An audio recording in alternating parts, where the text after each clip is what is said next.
छत्तीसगढ़ में विधानसभा का तीसरा दिन आज हंगामेदार रहा।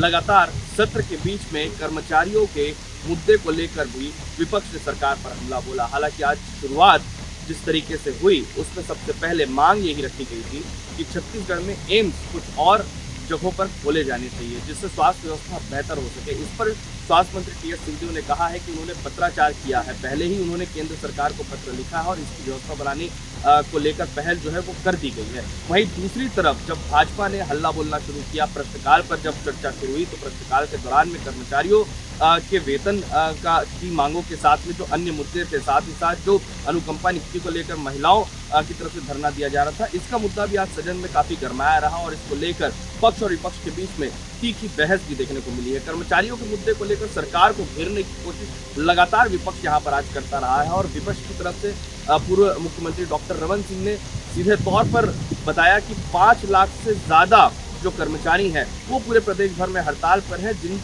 जिनमें से ज्यादातर कर्मचारियों को सरकार ने अपनी घोषणा पत्र के जरिए वादा किया था और उन वादों को भी आज पूरा नहीं किया गया है। किस तरीके से रमन सिंह ने क्या कुछ कहा, किस तरीके से सरकार पर इल्जाम लगाए, सुनिए। 5,60,000 से ज्यादा कर्मचारी आंदोलनरत हैं, सरकार इनकी बात नहीं सुन रही है।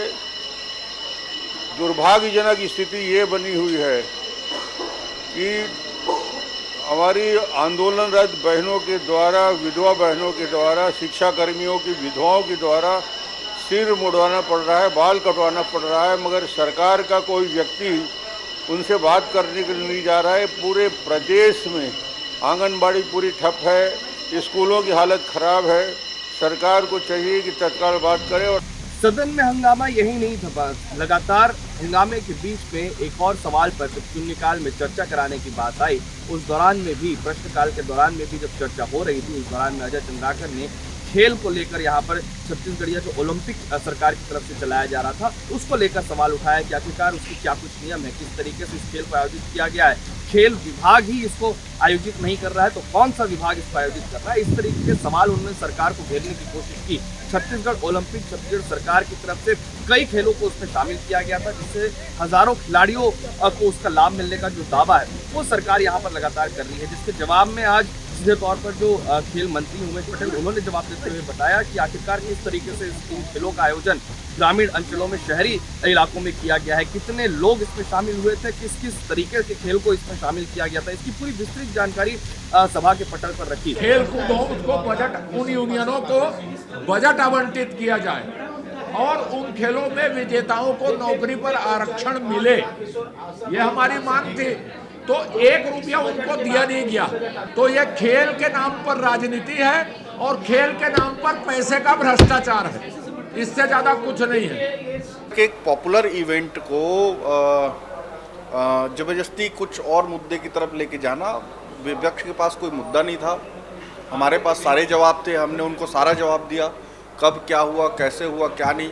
बेसिकली उन्होंने प्रश्न लगाया था लेकिन उनके पास उस प्रश्न को पकड़ने के लिए कुछ मिल नहीं रहा। विधानसभा में हंगामे के बीच शून्यकाल में चर्चा कराने की मांग, स्थगन प्रस्ताव को लेकर विपक्ष लगातार कर रहा था। कई मुद्दों पर चर्चा कराने की मांग की जा रही थी, जिसमें नक्सल क्षेत्रों में जिस तरीके से भाजपा नेताओं की हत्या की थी, टारगेट किलिंग की बात इसमें कही जा रही थी, इस पर भी वो चर्चा कराना चाहते थे। इसके साथ में कर्मचारियों के मुद्दे को लेकर भी वो चर्चा कराना चाहते थे, लेकिन विधानसभा उपाध्यक्ष ने उन तमाम स्थगन प्रस्तावों पर जो चर्चा है उसको खारिज कर दिया है और उसके बाद नाराज जितने भी विपक्षी थे उन्होंने हंगामा करना शुरू कर दिया, जिसके कारण कुछ देर तक सदन की कार्रवाई स्थगित कर दी गई। इसके बाद जो आर्थिक सर्वेक्षण की जो रिपोर्ट है वो अमरजीत भगत ने आज प्रस्तुत की, जिसमें जो सर्वेक्षण है उसमें बताया गया है कि जीडीपी है छत्तीसगढ़ की, वो देश की जीडीपी यानी कि जो 7% जीडीपी है उससे ज़्यादा छत्तीसगढ़ की जीडीपी 8% तक यहाँ पर पहुँच चुकी है, यानी कि देश की जीडीपी से 1% ज़्यादा है छत्तीसगढ़ का।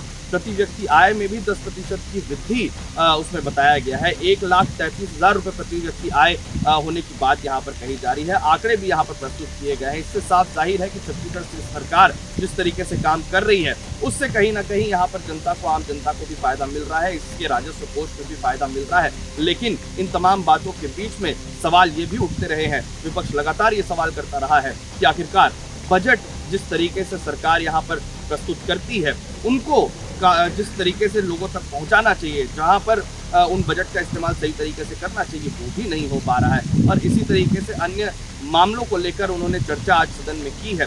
जीडीपी को लेकर क्या कुछ कहा अमरजीत भगत ने, आइए आपको सुनाते। छत्तीसगढ़ राज्य का जीडीपी स्थिर भाव पर वर्ष 2021-22 में 2,67,681 करोड़ रुपए से बढ़कर 2022-23 में 2,89,082 करोड़ रुपए अनुमानित है।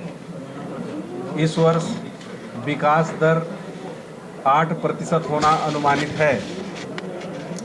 छत्तीसगढ़ एवं भारत के जीडीपी विकास दर स्थिर भाव आधार 2011-12 पर तुलनात्मक विवरण इस प्रकार है।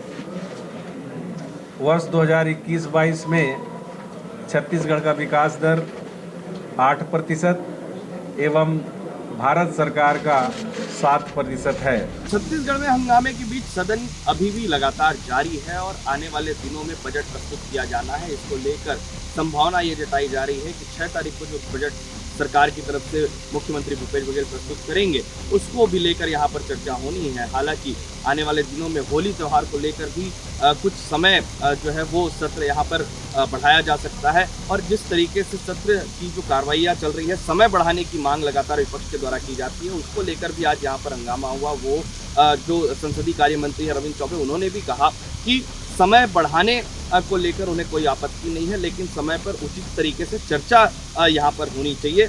इस तरीके से गहमा-गहमी का माहौल के बीच में लगातार चर्चा यहाँ पर जारी है। सवाल यहाँ पर उठ रहे हैं, विपक्ष के सवालों का जवाब यहाँ पर सरकार दे रही है। लगातार पूर्व मुख्यमंत्री रमन सिंह, पूर्व मंत्री बृजमोहन अग्रवाल, अजय चंद्राकर, शिवरतन शर्मा, ये तमाम ऐसे लोग हैं जो लगातार सरकार से सवाल यहाँ पर कर रहे हैं। लेकिन महत्वपूर्ण यही है कि कर्मचारियों के सवाल पर जिन महिलाओं ने मुंडन करवाया था वो भी सवाल यहाँ पर लगाए गए हैं और भाजपा ने ये कहा है कि वो जाकर जल्द से जल्द उन तमाम महिलाओं से फिर से मुलाकात करेंगे।